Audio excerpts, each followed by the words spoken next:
ಕೇಳಿರೋದು ನಮ್ಮ ಏಮ್ಸ್ ಬಗ್ಗೆ, IIT ಧಾರವಾಡ ಬಗ್ಗೆ ಕೇಳಿದ್ವಿ, ಮತ್ತು ಇರಿಗೇಷನ್ ಪ್ರಾಜೆಕ್ಟ್ಸ್ನ ಸಪೋರ್ಟ್ ಮಾಡಿ Bangalore development. Because very clearly ನಮ್ಮ chief minister, deputy chief minister ನಮಗೆ ಒಂದು ಕ್ಲಾರಿಟಿ ಕೊಟ್ಟಿದ್ರು. ನೀವು ಕೇಂದ್ರದಲ್ಲಿರುವಂತಹ ಎಲ್ಲ MPs both ruling and the opposition ಹೋಗಿ ನಮ್ಮ ಮಿನಿಸ್ಟರ್ಸ್ನ, ಪ್ರೈಮ್ ಮಿನಿಸ್ಟರ್ಸ್ನ ಒತ್ತು ಕೊಟ್ಟು ರಾಜ್ಯಕ್ಕೆ ಬರಬೇಕಾಗಿರುವಂತಹ ಅನುದಾನವನ್ನು ತಗೊಂಡು ಬರ್ರಿ ಅಂತ. ಸೊ ಇದ್ರ ಬಗ್ಗೆ ನಮ್ಮ ನಮ್ಮ ಸ್ಟೇಟ್ ಹೈವೇ ಅಪ್ಗ್ರೇಡೇಷನ್ ಬಗ್ಗೆ ಕೇಳಿದ್ವಿ, SH25 ಅಪ್ಗ್ರೇಡೇಷನ್ ಬಗ್ಗೆ ನಿತಿನ್ ಗಡ್ಕರಿ ಅವ್ರನ್ನ ಕೇಳಿದ್ವಿ.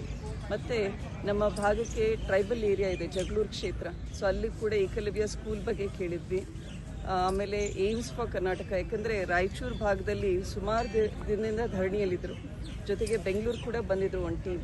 ಸೊ ಇಡೀ ದೇಶದಲ್ಲೇ ಸಾಕಷ್ಟು ಏಮ್ಸ್ ಇದೆ, ಬಟ್ ಕರ್ನಾಟಕದಲ್ಲಿ ಏಮ್ಸ್ ಅನ್ನೋದು ಇಲ್ಲ, ಅದ್ರ ಬಗ್ಗೆ ಕೂಡ ಕೇಳಿದ್ರು. ಮೇಡಮ್, BJP ಹೇಳ್ತಾ ಇದೆ ಇದು ಒಂದೊಂದು ರಾಜ್ಯ ಅಂತ ಗುರುತಿಸ್ಕೊಂಡು ಕೊಡೋ ಅಂಥದ್ದಲ್ಲ, ಇದರಲ್ಲಿ ಓವರ್ ಆಲ್ ಡೆವಲಪ್ಮೆಂಟಲ್ಲಿ ಕರ್ನಾಟಕಗೂ ಸಿಗುತ್ತೆ. ಈಗ ತೆಂಗು, ಗೋಡಂಬಿ, ಕರಾವಳಿ ಅದೆಲ್ಲ ಸಿಗುತ್ತೆ, ರಾಜ್ಯದ ಹೆಸರು ಹೇಳಿದ್ರೆ ಮಾತ್ರ ಸಿಗುತ್ತೆ ಅನ್ನೋಂಥದ್ದು ಎಷ್ಟು?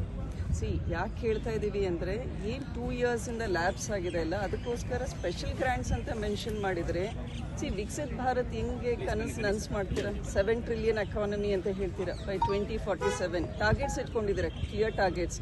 So IT sector and other sectors where Sandalwood ಬಗ್ಗೆ ಮಾತಾಡಿದ್ರೆ ಈಗ ಪೊಟೆನ್ಷಿಯಲ್ ಅಲ್ಲಿ, ಆಮೇಲೆ ನಟ್ಸ್ ಬಗ್ಗೆ, ಮತ್ತು ಈ ಕಳೆದ ಬಾರಿ ಬಿಹಾರಿಗೆ ಸ್ಪೆಷಲ್ ಬಡ್ಜೆಟ್ ಅನೌನ್ಸ್ ಮಾಡಿದ್ರಲ್ಲ ಮಖನಾ ಬಗ್ಗೆ. ಸೊ ಈ ರೀತಿ ನಮ್ಮದು ಎಕ್ಸ್ಪೆಕ್ಟೇಷನ್ ಇತ್ತು, ವಿಶೇಷವಾಗಿ ಕರ್ನಾಟಕಕ್ಕೆ ಏನು ಕೊಡ್ತೀರಾ ನೀವು ಅಂತ.